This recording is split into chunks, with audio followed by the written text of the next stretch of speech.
परम सत्कारयोग साध संगत जी, सारे ही रसना पवित्र कर लईए ते आखिए धन श्री सतगुरु जगजीत सिंह जी, धन श्री सतगुरु उदय सिंह जी।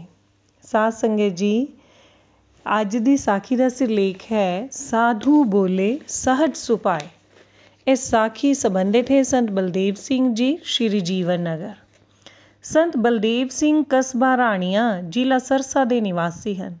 इन्हां दे नाल बड़ी अजीब घटना घटी।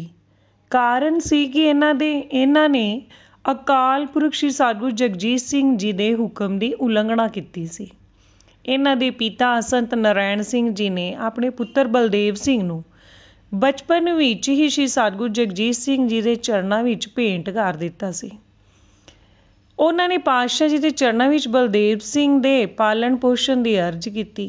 गरीब निवाज श्री सतगुरु जगजीत सिंह जी ने बालक की इच्छा अनुसार उसनूं वड्डे वड्डे संगीतकारां तो संगीत की सिक्ख्या दवाई ते उसनूं उच्च कोटि का संगीतकार बनाया। संगीत की विद्या प्राप्त करके बलदेव सिंह सतगुरु जी नाल सारे संसार विच घूम के भजन कीर्तन अते सतगुरु जी की बाणी नूं संगीत दीआं सुरां विच ढालदे रहे। एक बार सरसा विच होए समागम विच श्री सतगुरु जी की हजूरी विच 25 जोड़ियां दे आनंद कारज संपूर्ण होए। हर एक नामधारी सिख नूं इस गल का ज्ञान है कि नामधारी समाज विच आनंद कारज बिना किसी फिजूल खर्ची दे, बिना किसी रसम रिवाज अते बिना किसी पार्टी समागम दे हुंदे हन। पर फिर भी इन्हां 25 जोड़ियां विचों एक लड़के दे पिता ने, जिसका नाम संत संतोख सिंह सी, जो कि सिरसे का बहुत वड्डा ठेकेदार सी, उसने सतगुरु सच्चे पातशाह जी के हुक्मां की उलंघना करदिआं ते नामधारी असूलां नूं ध्यान विच ना रखदिआं विआह की पार्टी का आयोजन किया। कुछ समय बाद श्री सतगुरु जी ने सिरसे दर्शन दिते। कुछ कु लोगों ने संतोख सिंह की शिकायत की कि किस तरह उसने नामधारी मर्यादा का उलंघन किया सी।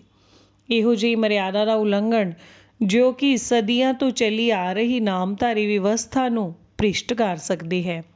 सतगुरु जी ने संतोख सिंह नूं हुक्म किया कि साध संगत कोलों माफ़ी मंगो तां उसनूं खीमा कर दिता जाएगा।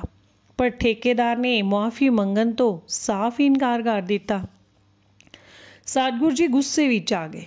आप जी ने साध संगत नूं हुक्म किया कि जद तक संतोख सिंह साध संगत कोलों माफ़ी नहीं मंगदा तद तक कोई भी नामधारी इन्हां नाल मिले वरतेगा नहीं। बाईकाट का हुक्म सी। सतगुरु जी का हुक्म ही अकाल पुरख का हुक्म मन्निया जाता है, जिसका कोई भी सिख सुपने विच भी उलंघन करन दा हौसला नहीं कर सकता। 1 जां 1.5 साल बाद ठेकेदार जी के घर पोतरा होया। ठेकेदार ने फिर अपने घर एक बहुत वड्डी पार्टी की। नामधारी संगत नूं सद्या पर नामधारी संगत कोई भी ना गई। किंतु अज्ञानता बलदेव सिंह रागी दी, जो अपने जत्थे नूं लैके ठेकेदार दे घर कीर्तन करन चले गए। अगली बार फिर जदों सच्चे पातशाह जी सिरसे ते श्री जीवन नगर पधारे तो उन्होंने बलदेव सिंह बारे पता लग्या कि वह अपने रागी जत्थे नूं लैके ठेकेदार दे घर कीर्तन करन लई गया सी। पातशाह जी ने दीवान विच हुक्म किया, रागी जत्थे वाले जिस ने भी हुक्म की उलंघना करदिआं ठेकेदार दे घर कीर्तन किया है, वो खड़े होके साध संगत विच माफ़ी मंगण। बलदेव सिंह बहुत घबरा गया। वो खड़ा ही ना होया, जबकि उसके बाकी दे जत्थे ने खड़े होके बादशाह जी कोलों माफ़ी मंगी। सच्चे पातशाह जी ने बचन किया, उन्हां दा जथेदार कित्थे है? ते हुक्म सुन जथेदार बलदेव सिंह खड़ा हो गया ते माफ़ी मंगण दी थां पातशाह जी नाल बहस करन लगा ते कहन लगा, उसने तां कीर्तन ही किया है, उत्थे जाके प्रशादा थोड़ी छकिया है। पातशाह जी उस बलदेव सिंह नूं वेख परेशान होए कि जिस नूं बच्चे तो पाल के उन्होंने एड्डा वड्डा रागी बनाया सी, उसने अज इन्नी हिम्मत की कि उन्हां दा हुक्म ही नहीं मन्निया। कहंदे हन कि साधु बोले सहज सुभाए ते साध का बोलिया बिरथा ना जाए। ते फिर वो ते अकाल पुरख का हुक्म है। पातशाह जी बचन किया, बलदेव सिंघा सानू तेरे कोलों ए उम्मीद नहीं सी। ਬਲਦੇਵ ਸਿੰਘ ਨੇ ਫਿਰ ਬਹਿਸ ਕੀਤੀ ਕਿ ਸਤਿਗੁਰੂ ਜੀ, ਮੈਂ ਤੇ ਸਿਰਫ ਕੀਰਤਨ ਕਰਨ ਗਿਆ ਸੀ, ਮੈਂ ਤਾਂ ਉੱਥੇ ਲੰਗਰ ਵੀ ਨਹੀਂ ਛਕਿਆ। ਪਰ ਉਸ ਦੇ ਗੱਲਬਾਤ ਕਰਨ ਦਾ ਢੰਗ ਵਿਵਾਦਪੂਰਨ ਸੀ। ਉਹ ਮਾਫ਼ੀ ਮੰਗਣ ਦੀ ਬਜਾਏ ਅਣਜਾਣਪੁਣੇ ਵਿੱਚ ਬਹਿਸ ਕਰਨ ਲੱਗ ਪਿਆ। ਉਸ ਨੂੰ ਇਹ ਗੱਲ ਮਹਿਸੂਸ ਵੀ ਨਾ ਹੋਈ ਕਿ ਉਸ ਨੂੰ ਅਣਜਾਣੇ ਵਿੱਚ ਹੀ ਸਤਿਗੁਰੂ ਜੀ ਵੱਲੋਂ ਸਰਾਪ ਮਿਲ ਚੁੱਕਿਆ ਸੀ।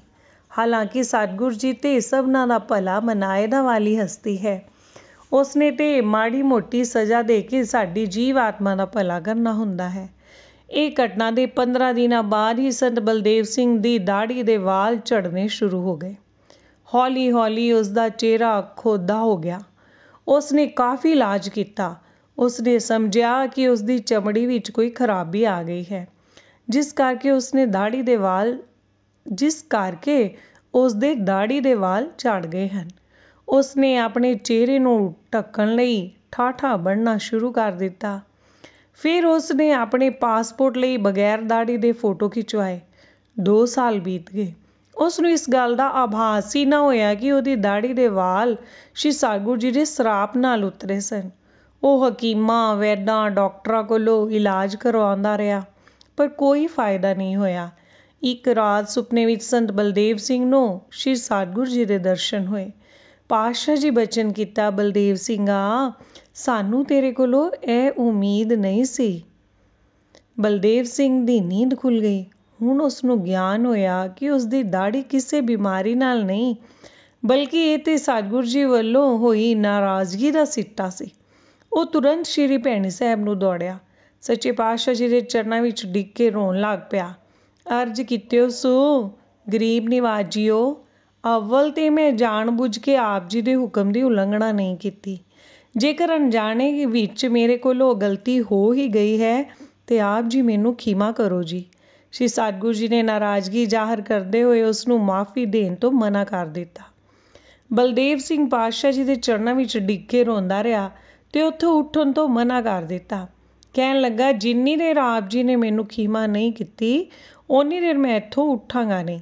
ਸਤਿਗੁਰੂ ਜੀ ਤੇ ਆਪਣੇ ਸਿੱਖਾਂ ਸੇਵਕਾਂ ਨੂੰ ਕਦੇ ਛੱਡਦੇ ਹੀ ਨਹੀਂ। ਘਟ ਦੇ ਜਾਣਨਹਾਰ ਸਤਿਗੁਰੂ ਦਾ ਮਨ ਪਸੀਜ ਗਿਆ। ਦਿਆਲੂ ਪਾਤਸ਼ਾਹ ਜੀ ਦਇਆ ਦੇ ਘਰ ਆ ਗਏ। ਹੁਕਮ ਕੀਤਾ, ਉਹ ਨੈਰੋਬੀ ਚਲਾ ਜਾਵੇ, ਯਾਨੀ ਅਫਰੀਕਾ ਚਲਾ ਜਾਵੇ ਤੇ ਉੱਥੇ ਜਾ ਕੇ ਨਾਮਧਾਰੀ ਗੁਰਦੁਆਰੇ ਵਿੱਚ ਕਥਾ ਕੀਰਤਨ ਕਰਕੇ ਸਾਧ ਸੰਗਤ ਦੀ ਸੇਵਾ ਕਰੇ ਅਤੇ ਬੱਚਿਆਂ ਨੂੰ ਰਾਗ ਵਿਦਿਆ ਦੇਵੇ। ਸ਼੍ਰੀ ਸਤਿਗੁਰੂ ਜੀ ਦੀ ਆਗਿਆ ਦਾ ਪਾਲਣ ਕਰਦੇ ਹੋਏ ਬਲਦੇਵ ਸਿੰਘ ਨੈਰੋਬੀ ਚਲੇ ਗਏ ਤੇ ਜਾਂਦੇ ਹੋਏ ਆਪਣੀ ਪਤਨੀ ਨੂੰ ਕਹਿ ਗਏ ਕਿ ਜੇਕਰ ਉਹਨਾਂ ਦੀ ਦਾੜ੍ਹੀ ਦੇ ਵਾਲ 3 ਸਾਲ ਵਿੱਚ ਵਾਪਸ ਆ ਗਏ ਤਾਂ ਉਹ ਭਾਰਤ ਵਾਪਸ ਆਉਣਗੇ, ਨਹੀਂ ਤੇ ਨਹੀਂ। ਹਾਲਾਂਕਿ ਉਸਨੂੰ ਪੂਰਾ ਵਿਸ਼ਵਾਸ ਸੀ ਕਿ ਸਤਿਗੁਰੂ ਜੀ ਉਸਨੂੰ ਖਿਮਾ ਕਰਨਗੇ, ਕਿਉਂਕਿ ਪਾਤਸ਼ਾਹ ਜੀ ਤਾਂ ਦਇਆ ਦੇ ਸਾਗਰ ਹਨ। ਖਿਮਾਸ਼ੀਲਤਾ ਦੀ ਤੇ ਇਹ ਮੂਰਤੀ ਹੈ। ਕੁਝ ਸਮੇਂ ਬਾਅਦ ਬਲਦੇਵ ਸਿੰਘ ਜੀ ਨੈਰੋਬੀ ਤੋਂ ਦਾਰਾ-ਏ-ਸਲਾਮ ਗਏ। ਉੱਥੇ ਪਾਤਸ਼ਾਹ ਜੀ ਨੇ 2.5 ਸਾਲ ਬਾਅਦ ਦਰਸ਼ਨ ਦਿੱਤੇ। ਹੋਲਾ ਮਹੱਲਾ ਜੋ ਮਨਾਇਆ ਜਾ ਰਿਹਾ ਸੀ, ਪਾਤਸ਼ਾਹ ਜੀ ਦਾ ਹੁਕਮ 3 ਸਾਲ ਰਹਿਣ ਦਾ ਸੀ। ਸੋ ਦਿੱਤੇ ਸਮੇਂ ਅਨੁਸਾਰ ਪਾਤਸ਼ਾਹ ਜੀ ਨੇ ਆਪ ਹੀ ਦਰਸ਼ਨ ਦੇ ਕੇ ਕਿਰਪਾ ਕਰਨੀ ਸੀ। ਜਿਸ ਤਰ੍ਹਾਂ ਗੌਤਮ ਤਪਾ ਦੀ ਇਸਤਰੀ ਅਹਲਿਆ ਨੂੰ ਤ੍ਰੇਤੇ ਵਿੱਚ ਦਰਸ਼ਨ ਦੇ ਕੇ ਨਿਵਾਜਣ ਦਾ ਵਾਅਦਾ ਕੀਤਾ ਸੀ, ਸੋ ਪਾਤਸ਼ਾਹ ਜੀ ਆਪ ਅਫਰੀਕਾ ਪਹੁੰਚੇ। ਬਲਦੇਵ ਸਿੰਘ ਸੱਚੇ ਪਾਤਸ਼ਾਹ ਜੀ ਦੇ ਚਰਨਾਂ ਵਿੱਚ ਡਿੱਗ ਪਏ।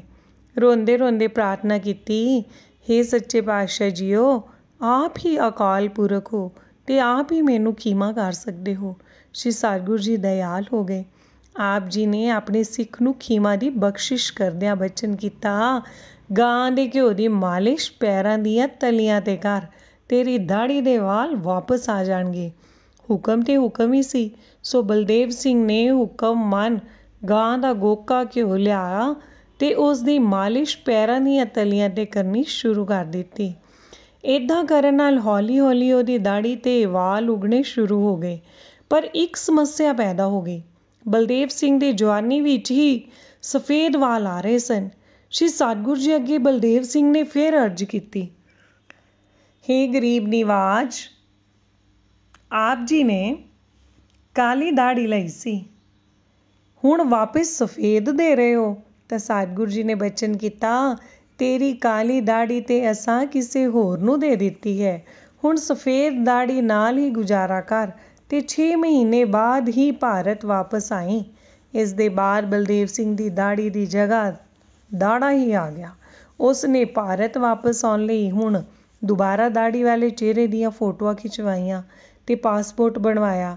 ਬਲਦੇਵ ਸਿੰਘ ਵਾਪਸ ਭਾਰਤ ਆ ਗਏ ਸਨ। ਬਲਦੇਵ ਸਿੰਘ ਜੀ ਪਾਤਸ਼ਾਹ ਜੀ ਨੂੰ ਸ਼੍ਰੀ ਸਤਿਗੁਰੂ ਨਾਨਕ ਦੇਵ ਜੀ ਦਾ ਹੀ ਅਵਤਾਰ ਮੰਨਦੇ ਹਨ।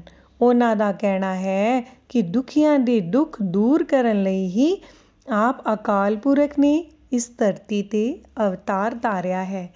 ਸਾਰੇ ਆਖ ਲਈਏ ਧੰਨ ਸ੍ਰੀ ਸਤਿਗੁਰੂ ਜਗਜੀਤ ਸਿੰਘ ਜੀ।